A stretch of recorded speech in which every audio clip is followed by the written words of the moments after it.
ಬೆಳಗಾವಿ ಜಿಲ್ಲೆಯ ಚಿಕ್ಕೋಡಿ ತಾಲೂಕಿನ ಮಾಂಜರಿ ಹಾಗೂ ಸುತ್ತಮುತ್ತಲಿನ ಪ್ರದೇಶಗಳಲ್ಲಿ ಕೆರೆ ಇಟ್ಟಿಗೆ ಬಟ್ಟಿಯಲ್ಲಿ ಚಿಕ್ಕ ಚಿಕ್ಕ ವಯಸ್ಸಿನ ಮಕ್ಕಳು ಕೆಲಸ ಮಾಡುತ್ತಿದ್ದಾರೆ.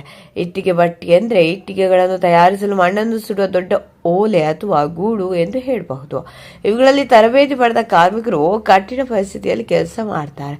ರಾತ್ರಿ 12 ಗಂಟೆಯಿಂದ ಮಾರನೇ ದಿನ ಮಧ್ಯಾಹ್ನದವರೆಗೆ ಕೆಲಸ ಮಾಡುವ ನೂರಾರು ಬಡ ಕುಟುಂಬಗಳು ಶೋಷಣೆಗೊಳಗಾಗುವ ಕೆಲಸದ ಸ್ಥಳಗಳಲ್ಲಿ ಒಂದು ಎಂದು ಪರಿಗಣಿಸಲಾಗಿದೆ. ಕೆಲವೊಮ್ಮೆ ಇವುಗಳು ಅಕ್ರಮವಾಗಿದ್ದು ಸುತ್ತಮುತ್ತಲಿನ ನಿವಾಸಿಗಳಿಗೆ ಗಂಭೀರ ಸಮಸ್ಯೆಗಳನ್ನು ಉಂಟು ಮಾಡುತ್ತವೆ. ಇಟ್ಟಿಗೆ ಬಟ್ಟಿಗಳು ಇದರಿಂದ ಬರುವ ಹೊಗೆ ಮತ್ತು ಧೂಳಿನ ಕಣಗಳು ಮಕ್ಕಳ ಆರೋಗ್ಯದ ಮೇಲೆ ಪರಿಣಾಮಕಾರಿ ಸಮಸ್ಯೆ ಬೀರ್ತವೆ.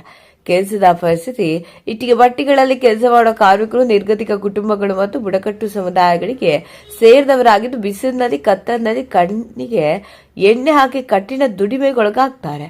ವಲಸೆ ಈ ಕಾರ್ಮಿಕರು ನಿರ್ದಿಷ್ಟ ಅವಧಿಗೆ ಇಟ್ಟಿಗೆ ಬಟ್ಟಿಗಳಿಗೆ ಕೆಲಸ ಹೋಗಿ ಅಲ್ಲಿ ಗುಡಿಸಲುಗಳಲ್ಲಿ ವಾಸಿಸುತ್ತಾರೆ ಮತ್ತು ಕೆಲಸದಿಂದ ಕಡಿಮೆ ಆದಾಯ ಪಡೆಯುತ್ತಾರೆ.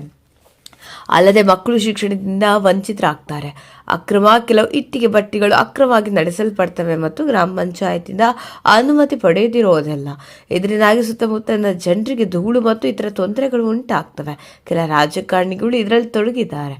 ಇಟ್ಟಿಗೆ ಬಟ್ಟಿ ಅಕ್ರಮ ಧೂಳಿನಿಂದ ಜನರ ಪರದಾಟ. ಚಿಕ್ಕೋಡಿ ತಾಲೂಕಿನ ಮಾಂಜರಿ ಗ್ರಾಮದ ಹೊರವಲಯ ಗದ್ದನಕೆರೆ ಸುತ್ತಮುತ್ತ 16 ಇಟ್ಟಿಗೆ ಬಟ್ಟಿಗಳು ತಲೆ ಎತ್ತಿವೆ. ಬಹುತೇಕ ಅಕ್ರಮವಾಗಿದ್ದು ಗ್ರಾಮ ಪಂಚಾಯತಿಯಿಂದ ಅನುಮತಿ ಪಡೆದುಕೊಂಡಿಲ್ಲ.